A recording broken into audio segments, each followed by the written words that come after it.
All right, today we're pulling back the curtain on 3 incredibly powerful psychological tools straight out of the CIA's playbook.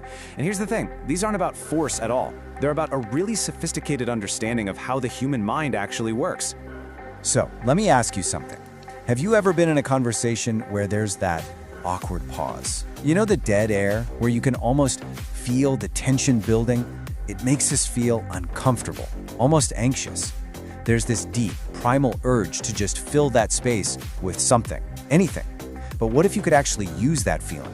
Well, that's exactly what they did.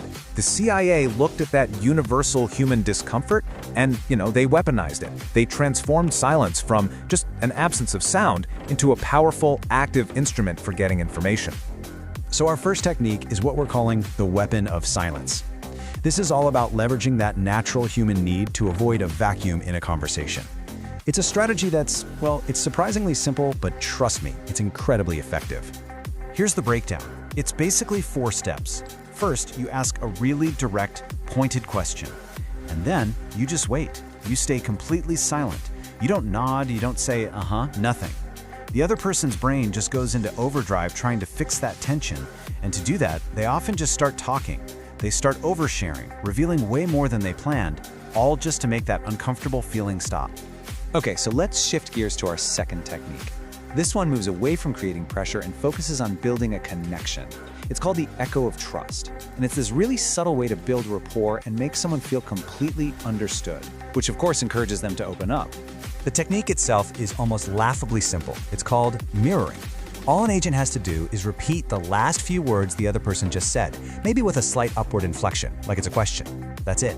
So what's fascinating is the psychology of why this actually works. When someone hears their own words echoed back at them, it triggers this really powerful sense of validation and familiarity in their brain. It's like you're sending a signal that says, I'm listening, I get it. You're building this little bridge of trust, and they don't even realize it's happening. For sure, let's see it in action. Imagine a person says something like, and I was genuinely worried. The agent just echoes back, worried? That one simple word prompts the person to elaborate, to explain why they were worried. They just keep the flow of information going, completely on their own. It's genius. And that brings us to our third and final tool. This one is all about observation. It's called cracking the code, and it's how agents can spot inconsistencies by first taking the time to understand what's normal for a particular person. So, before asking any of the really critical questions, an agent will just have a casual conversation, small talk. What they're doing is secretly establishing what's called a baseline.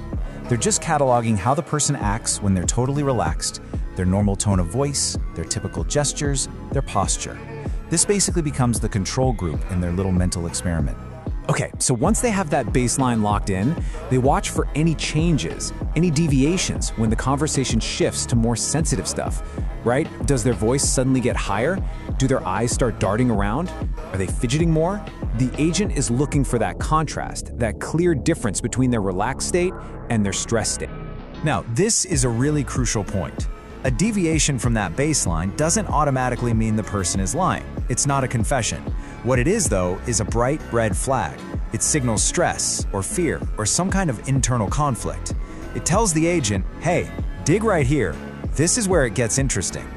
So when you look at these 3 very different techniques, what's the one thing that connects them all?